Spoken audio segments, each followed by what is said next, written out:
Welcome to Strange and Scary Story Talk. I'm Heather Nani, and tonight we're talking about Elizabeth.Gaskell's The Old.Nurse's Story. The Old.Nurse's Story is a classic ghost story, and there's nothing that I like more right now than ghost stories at Christmas time, because we find ourselves here at Christmas week. And as much as I love Christmas, it's a lot. There's a lot of laughter and joy and lights and expectations and the expectation of happiness. There's a lot of Hallmark movies, and I feel like the Victorians got it right with their tradition of telling ghost stories at Christmas time because it lends some balance to all the merriment. The Victorian ghost stories, when we're dealing with ghosts, obviously we're dealing with death, and it's so very different from our culture where we're inundated with Hallmark movies, where what a Hallmark movie requires is the death of a mother, usually. Every Hallmark episode involves a mother that dies, and nobody cares. You have to have the woman die, in some backstory, and then you go on merrily about your wife with your big doe eyes and your vapid personality with the plastic man that you meet, and you carry on with life, and we're all supposed to be happy watching that. The Victorians got it right. They addressed that at Christmas time, it's a moment when you're reflecting on your past, you're missing your loved ones, and for them, death was very real, and death had consequences. So let's talk about The Old.Nurse's Story, written by Elizabeth.Gaskell. This story was published in Charles Dickens' Household Words in his Christmas 1852 edition. Gaskell was known as a biographer of Charlotte Bronte, a novelist of, I believe it was Cranford, North and South, Wives and Daughters, and also a short story writer. Now, Gaskell herself wasn't a real believer in ghosts. However, ghosts and spiritualism were a very popular thing during the Victorian era. And after Gaskell had written Bronte's biography, she headed off before the reviews came out of that book, to Rome, where she hung out with a bunch of expats that were really into spiritualism at the time. Elizabeth Barrett Browning and, what was his name? William Westmore Story. She was living in his house, who was training to be a medium. And it is said that Gaskell, her house today, Plymouth Grove, the docents that give the tours there say that it is in fact haunted. So that's just something to think about. So The Old.Nurse's Story is a classic gothic tale. We have all the gothic elements of the secluded house out on the moors, a giant home that nobody lives in except a couple of very old ladies and their servants. Half the house you're not allowed to enter because bad things happen, or there's something there that's not quite right. You have dead little girls roaming around, and you have organ music blasting. The story begins with Hester, now an old lady, who is the old nurse at this point, recounting the tale of baby Rosamond, who was her charge back when she was a young nurse, to baby Rosamond's children. Story goes that baby Rosamond's mother hired Hester to be the nurse when she was pregnant with the baby. When Rosamond was 4 or 5 years old, both her mom and her dad passed away, and Hester and the baby were shipped off to the family Furnivall Manor house.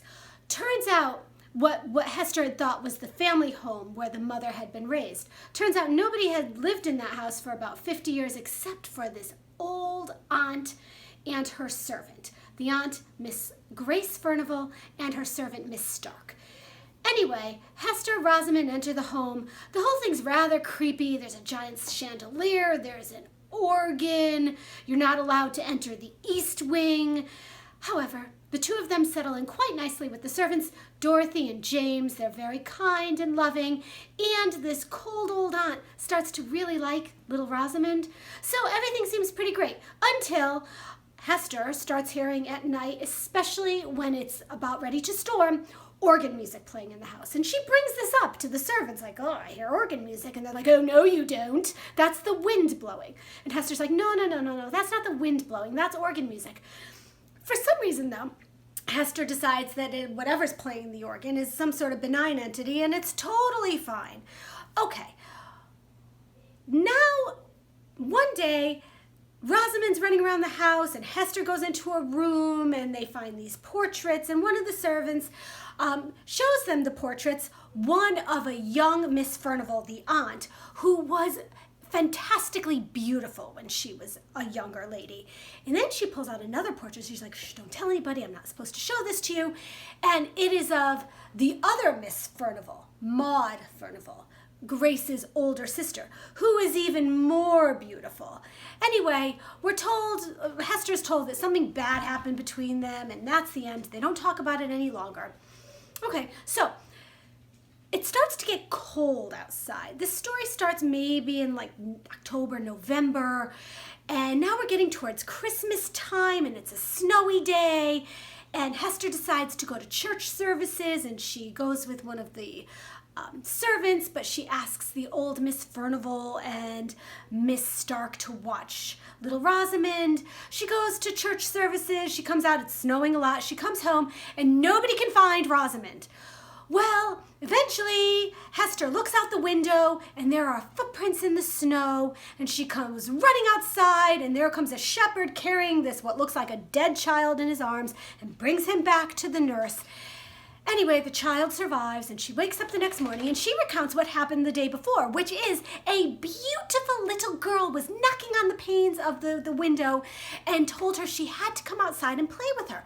So apparently she took little Rosamond by the hand and led her out into the fells, where there is a woman sitting under a tree weeping.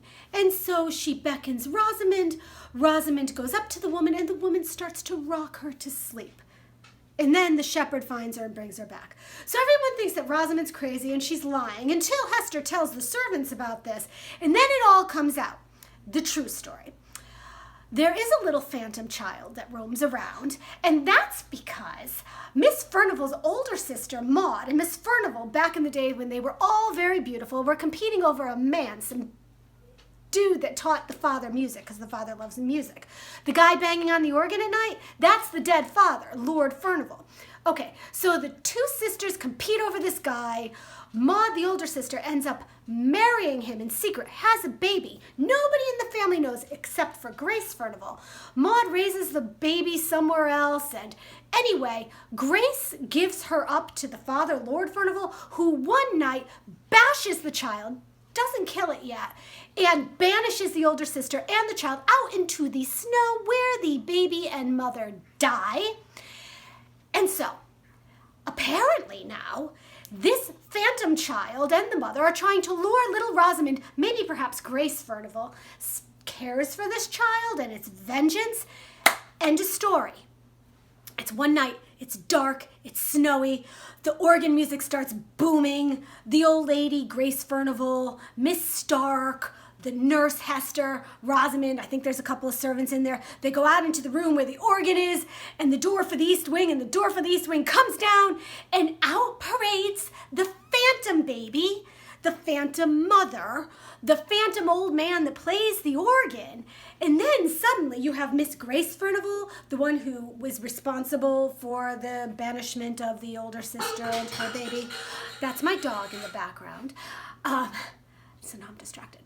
So anyway, suddenly everybody's watching this play out, and then we see although the younger Miss Furnivall is standing next to everybody, suddenly there's a phantom of her. She drops on the floor. She goes up to bed. They drag her up to bed, where she dies that night. But before she dies, she says something like, oh, what happens in youth can never be undone in age. What happens in youth can never be undone in age. And that is the end. So, the story is really scary. For us today, we have so many movies and television shows, and we've seen phantom babies before in Victorian clothing, and we've seen the big old organs in theater and cinema. But back in the day, for people that are just reading or hearing this kind of thing for the first time, it must have been really petrifying. But what strikes me today as being the most horrific thing about the Old Nurse's story is the fact that there is no redemption. There is nothing for Miss Grace Furnivall, the one who betrayed her older sister and her niece. You get a sense that she's not completely evil throughout the story. She loves this little child, Rosamond. You would sense that she regrets what she did to her older sister.